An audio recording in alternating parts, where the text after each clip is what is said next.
guys. Thanks. Oh, do you know what? Now that I'm up here, I know we've been talking a lot about your jacket tonight, Vicky. Do you know what it looked... Does anybody else? You know that thing that you used to do on, like, Paint in Windows 95, where you just get lots of, like, overlapping shapes and colour them in? That's what you're wearing. It's nice. So, guys, I've just taken a big first step. I have just bought my first house and moved in with my boyfriend. Thanks, guys. Thanks. Thank you very much. Yeah. We're the lucky ones. My nan passed away last Christmas, so... Look who's a homeowner.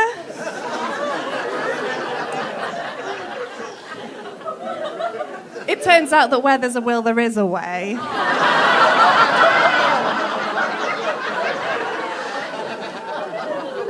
Right, I just want to point out, okay, right, I wasn't actually involved in the event itself. But, like, if you guys do happen to be free for the court case next week, then that is exactly the kind of support I'm going to be needing. It was about time that we moved in together, though. We've been together for about 3 years now, which is great, mostly because I fucking hated dating. Like, I can imagine that if you're wandering around looking like one of those girls off of Love Island, or like one of these lovely ladies, or these lovely ladies, then it's probably a lot of fun. But less so when you look like one of the supporting cast from Orange is the New Black.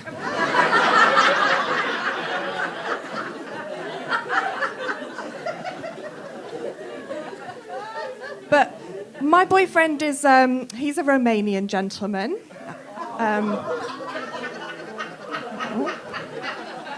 Racist's corner.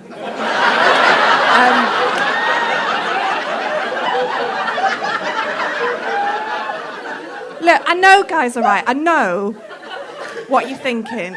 It's another classic case of an immigrant coming over here and taking on a job that no British man would want.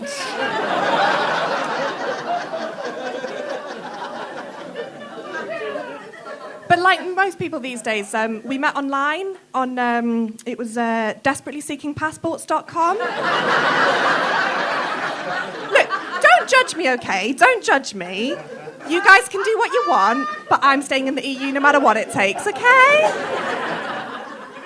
Just give me a quick cheer. Other than Kev and Mrs. Kev, who else has done the online dating thing?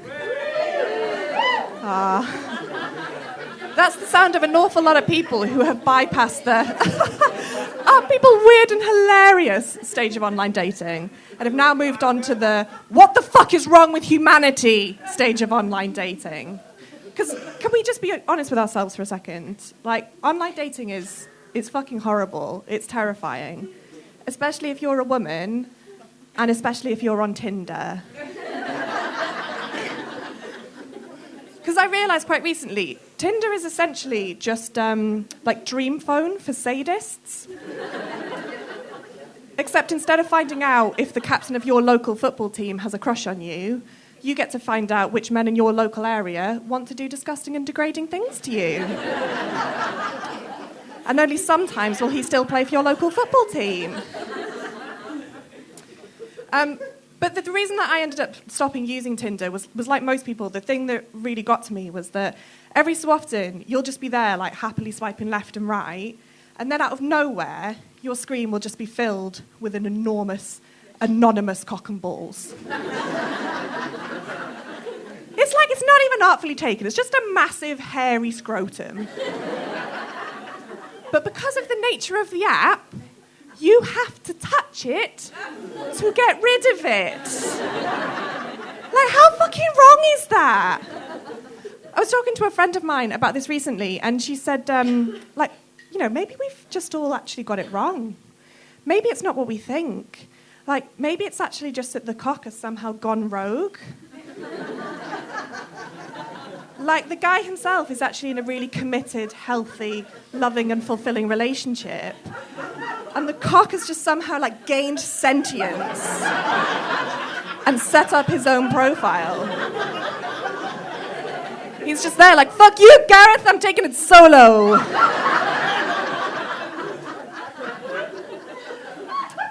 But I digress massively. Back to my boyfriend. As you know, this corner can probably imagine, I was a little bit worried about introducing him to my family when we first met. Like, don't get me wrong, my parents are very liberal, open-minded people, but we do have a problem in my family with what we would call elderly racists. Much like the rest of the UK, as it turned out. Although, you know, I've got to be honest, there was one little part of me that was pretty happy about Brexit. No, I'm kidding. He still won't fucking marry me.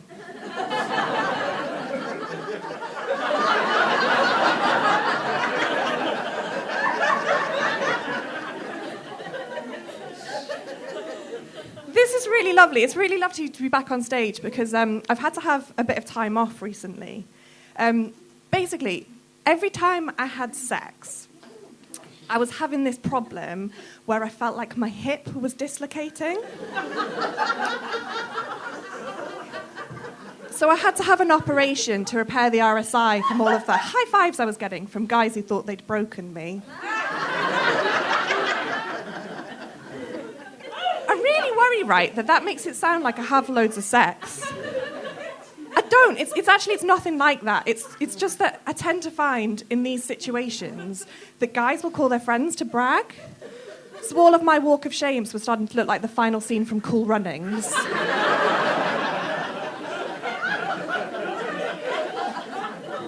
And not just because I normally had to carry myself across the finish line. Can I tell you a secret? When I wrote that joke, I never thought that there was a situation where that wouldn't be a pop culture reference. And yet here we are. There's a lady over there who wants to know what cross-country in the autumn has to do with anything. And then there's a big group over there who I've lost now just thinking, feel the rhythm! Thanks. But to be honest, it's been kind of a shitty year for me health-wise. It started off quite recently. I found out that I've got a little bit of IBS. So I'm a little bit gluten intolerant. And I spend quite a lot of my time with like digestive distress. But, you know, I mean, I'm aware that is quite literally my shit to deal with. The thing is, if you've never had IBS, it's very difficult to explain to you the horror of, like, going into a bathroom and never quite knowing when you're going to reappear again. Like, you just find yourself an indeterminate amount of time later just, like, blinking in the daylight, like, tell me, boy, what day is this?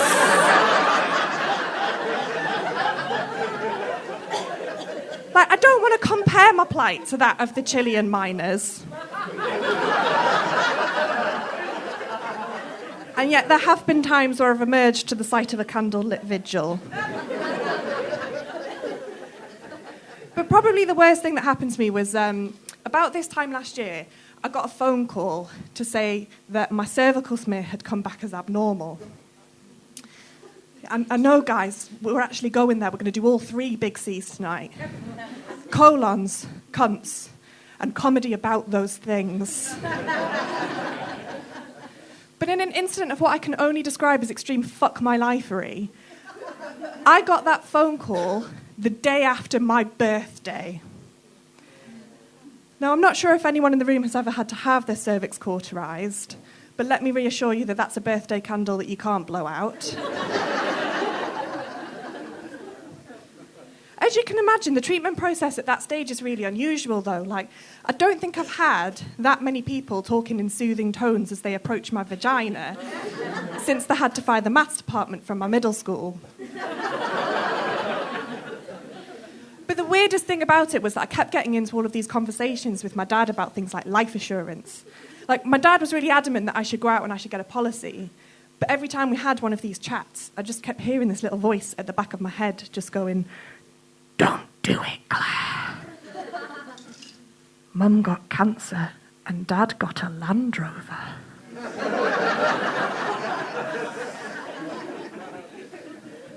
But I did this bit quite recently at a gig, and I was in the bar afterwards, and this guy came over to me, and he said, I didn't like it. I thought it was depressing. Which, you know, I think is exactly the kind of feedback that you want when you're just telling stories about your actual fucking life.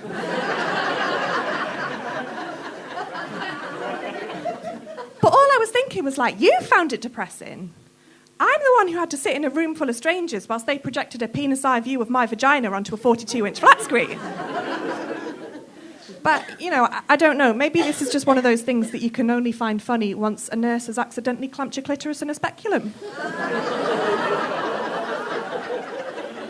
Ladies and gentlemen, what a lovely way to spend a Sunday night. I have been Claire Keegan. Thank you so much.